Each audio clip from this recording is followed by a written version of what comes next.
या बातमीपत्राचे प्रायोजक आहे Ghungroo electronics. Satyaratan, Nashik west, Sinnar, Nashik. Proprietor Rahul Bhavsar. Mobile क्रमांक 8308 46 11 11 91 75 23 67 08। सिन्नर शहरातील ऐश्वर्य उद्यान सध्या आपल्या शेवटच्या घटका मोजताना दिसत आहे। मध्यंतरी सिन्नर नगरपालिका प्रशासनाने त्याच्या दुरुस्तीची जबाबदारी घेतली खरी, मात्र तेही पोकळ आश्वासनाचे गाजर होते की काय असा प्रश्न या उद्यानाकडे बघितल्यावर पडतो।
बगीचा अथवा गार्डन म्हटलं की आपल्या डोळ्यासमोर हिरवीगार जाडी, रेशमी हिरवळ, सुंदर सुगंधी फुले, त्यात बागडणारी लहान मुले, निवांतपणे बसणारे ज्येष्ठ नागरिक, उत्साहाने आनंदाने ओतंबून वाहणारे ठिकाण असे दृश्य आपल्या डोळ्यासमोर येते। परंतु सिन्नर नगरपालिका हद्दीतील ऐश्वर्य गार्डन म्हणजे सिन्नरकरांचे उद्ध्वस्त झालेले स्वप्नच आहे। त्याची नीट निगा न राखल्यामुळे झालेली दुरावस्था पाहता मध्यंतरी या उद्यान सुशोभीकरणाची जबाबदारी नगरपालिका प्रशासनाने घेतली, मात्र तीही निवडणुकीच्या काळात मतदारांना दाखवलेल्या स्वप्नागतच वाटली। आजपर्यंत या ऐश्वर्य उद्यानाच्या सुशोभीकरणाचा मुहूर्त मेढ देखील रोवता आले नसून हे उद्यान आता स्मशानभूमीकडे वाटचाल करीत आहे।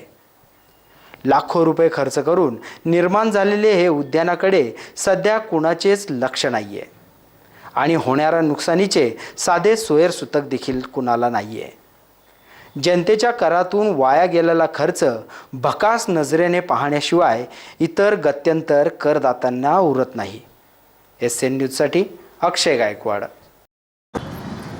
नमस्कार, मी डॉक्टर सचिन गायकवाड। या आपल्या ऐश्वरी गार्डनला माझी मुलं घेऊन येत असतो, परंतु या ठिकाणी जर आपण बघितलं तर अतिशय दुरावस्था झालेली आहे। या ठिकाणी हे घसरगुंडीचं जे सामान आहे ते अतिशय जीर्ण झालेलं आहे आणि ते तुटलेलं असल्यामुळे बऱ्याच वेळा मुलांना दुखापत होते। त्याचबरोबर इतर जे साहित्य आहे त्याकडे अतिशय नगरपालिकेचं दुर्लक्ष आहे आणि या ठिकाणी झाडं असतील, त्याची देखरेख असेल, त्यानंतर हे ब्लॉक असतील, याची अतिशय दुरावस्था झालेली आहे। आणि या ठिकाणी लहान मुलांना आपण आणतो, या ठिकाणी स्वच्छता पाहिजे, या ठिकाणी जे झाडं आहेत त्याची व्यवस्थित देखरेख केली पाहिजे आणि त्याचबरोबर हे जे काही घसरगुंडीचं जे काही सामान आहे, झोके आहेत आणि इतर जे काही साहित्य आहे त्याची व्यवस्थित जर आपण काळजी घेतली तर निश्चितपणे हे आपल्या सिन्नर तालुक्याचं आणि सिन्नर शहरामध्ये, विशेष करून सिन्नर शहरातील आमचे सर्व जे काही लोक राहतात, नागरिक राहतात, त्यांच्या लहान मुलांना खेळण्यासाठी उत्कृष्ट असे हे पार्क आहे आणि या ठिकाणी जर नगरपालिकेने व्यवस्थित काळजी घेतली तर निश्चितपणे हे भूषणावळ होईल आणि आमच्या मुलांना यापासून निश्चितपणे आम्हाला सुद्धा आनंद मिळेल, असं मी या ठिकाणी नगरपालिकेला सुचवू इच्छितो की तुम्ही ठीक आहे, इथून पाठीमागे जे झालं नाही ते इथून पुढे आपण विचार करून हे साहित्य अतिशय चांगल्या पद्धतीने निर्माण करावं आणि अधिकाधिक चांगली सोय कशी देता येईल असा विचार करून मी एक सिन्नरचा नागरिक म्हणून आपणास विनंती करतो की आपण याची काळजी घ्यावी।